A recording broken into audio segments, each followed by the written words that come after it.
A blockbuster trade to kick off the season, a losing streak that challenged the faith of many, and a rise to the top which needs to be studied.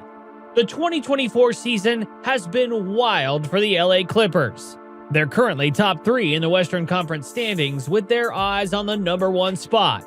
And if you're a Clippers fan, you'd know how great it feels to finally be climbing back to the top.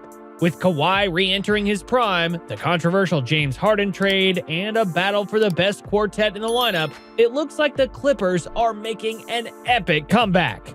If the team can keep up this momentum and the stars continue to shine bright, there isn't any team that can stop them from winning it all. If that does happen, that'll be the first ring for Paul George, Russell Westbrook, and James Harden. Meanwhile, Kawhi would be getting his 3rd ring, and I guess you could say that immediately puts him on the GOAT list. Of course, nothing has been set in stone yet, but given the past 12 weeks, you best believe that the Clippers have trusted the process. It's all about patience, sacrifice, and teamwork for these guys, and Westbrook has been an example of all 3. We'll explain details on that later, because what needs to be discussed is the one player that everyone has their eyes set on, and is arguably carrying the whole team on his back. At 32 years of age, people thought that Leonard was washed up, mainly because of all the injuries the guy faced, which would force him to miss multiple games over multiple seasons. In the 2021-22 season, everyone had high expectations because it seemed that Kawhi was back in the zone, with the Clippers winning 42 out of 82 games without him. But an unfortunate sprained ankle against the Utah Jazz completely derailed his season. Kawhi's injuries, John Wall's underwhelming trade, Paul George trying to balance things out with Leonard, and players becoming selfish on the court all created a complete disaster. There was just no rhythm found whatsoever. Fans were not happy, and to make things worse, they began to notice that Leonard wasn't taking the regular season seriously, and was instead putting in more effort in the playoffs. You see, for a team to be taken seriously and make it on top, they've got to give it their all in the regular season too. And we think the Clippers finally learned from their mistakes, because this change in mindset is what's made the season so great, especially the games in 2024. Perhaps the event that changed the trajectory of this team was on the 31st of October 2023. Now, a lot has happened since then, so you might be wondering what could have possibly happened on Halloween night. Trust us, Michael Myers is nothing compared to this guy. This was the day the Los Angeles Clippers acquired James Harden, and let's just say the fans didn't know what to think. For starters, people thought he was washed, and the fact that the Clippers traded all their assets for the roster you see today made it seem that there was no point in being a loyal fan anymore. Having washed players who sprain their ankles and aren't cut out for the court anymore is a very brave decision, to say the least. And the only reason we're emphasizing the word washed is because the Clippers lost like 5, maybe 6 games after the Harden trade. Not the first impression you want now, is it? The problem was becoming very clear at the beginning of the season, because most players were past their prime and it was turning out to be a nightmare. Here's where the ultimate sacrifice took place though. Westbrook, considered to be one of the best on the team, agreed to be benched. Despite being a very valuable point guard, seeing the newbie come and take your place is never a good feeling. But that's what was happening between him and Harden. And Russell was one of the better players at that time, having played all 53 games, averaging 11.4 per game with 5.4 rebounds and 4.6 assists. After the losing streak and Westbrook taking a seat for Harden to shine, the team went on to 33-10. It was a comeback of a lifetime because since the 14th of November, the Harden era hadn't given them a good look. But since their winless streak, they've been at a 60-win pace and outscored teams by 10.2 points per 100 possessions when you exclude garbage time. Fun fact, this is the best point differential in the league. Let's talk stats now. A 67% winning percentage compared to a 53% from the previous season tells you everything you need to know. Paul George averaging 23 points per game and Kawhi Leonard averaging 24 per game, with both players averaging 2 steals, secures their spot as one of the best two-way duos in the NBA. Ivica Zubac averaging 10 points and a block, and Harden averaging 8 assists pretty much sums up the key contributors on the team. These four are unstoppable when together. This brings us to the next point.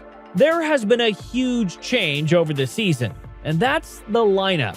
Westbrook sacrificing his spot as a solidified point guard on the team was a noble cause, and for the better. But the thing is, we think the offense has finally found some level ground. So when it was Russell, Harden, Terrence Mann, and Paul George as the big four, they had a -5 net rating with 29 minutes played. Russell, Harden, Paul George, and Leonard, on the other hand, have a positive 47.7 net rating with 71 minutes played together. That's like going from all Fs on one report card to all As the next. Apart from that, it looks like the big four can play only with a floor spacer. So, strategy-wise, the Clippers are making things work out for the better. They're also prioritizing their defense, because fans think that this crucial part of the lineup is often overlooked. Even though they beat the Atlanta Hawks, Coach Tyronn Lue was far from happy about the 144 points that the Clippers allowed. He blamed it entirely on giving up unnecessary threes, miscommunication, and not playing through the game. Early in 2023, the Clippers started with a defensive mindset which eventually deteriorated to the point of no return. Ball security became a huge issue as well. Westbrook was averaging 4 turnovers per game, while George was at 3. They were at rock bottom. It's obvious that ever since Harden has been on board, and Kawhi is careful with his injuries, the team has gotten much slower. Now, this isn't necessarily a bad thing, but the defense is greatly affected by this. To be honest, in some games, these guys look lazy, as if their heads aren't in the game. Fortunately, that's not the case because of their 30-plus win record. Man, it must feel good being a Clippers fan this season. To get into details individually, we did say that the spotlight was on Leonard, but Harden finally found his groove and is running the show. He seamlessly balances both attacks and assists, making him an incredibly valuable team player. It's not like he could be selfish in the first place, because Leonard and George want someone to take the ball off their hands every once in a while. The big three here are also the players with the highest point average on the team for obvious reasons. Harden's 18 points per game contribution shouldn't be overshadowed by Leonard and George's point averages. That's impressive for a third-option scorer. Leonard has an average of 9 field goals per match with a 53% average, the highest on the Clippers roster. It seems that their match against the Celtics earlier this year was one of their best performances yet. They held Boston to a 61% offensive rating in the half-court, making it the Celtics' lowest half-court efficiency in any game since 2013. Look at the Clippers breaking records, all while making a tremendous climb to the top. Now, when talking about the future, some say they'll emerge as the West's #1 seed. And if that happens, the Clippers could be the best team Harden has been a part of in his career. The only competition here is the Houston Rockets, because they were on top of their game in the 2017-2018 season with 65 wins. But after the Clippers annihilated the Celtics, Harden said that LA's ceiling could be even higher than the Rockets in 2018. If they keep up this 60-win pace, this team might be one of the best comeback stories in NBA history. We're not saying they're invincible, because in the last 5 games, they still fell short against the Pelicans and Timberwolves. This is something that they have to change at all costs. The Clippers have performed very badly against some of the other top teams in the NBA, with Minnesota being their most difficult struggle for some reason.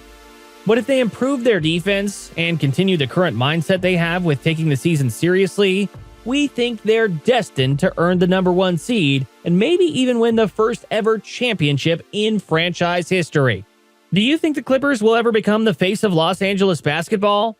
Let us know down below. If you enjoyed this video, I guarantee you'll enjoy these two as well.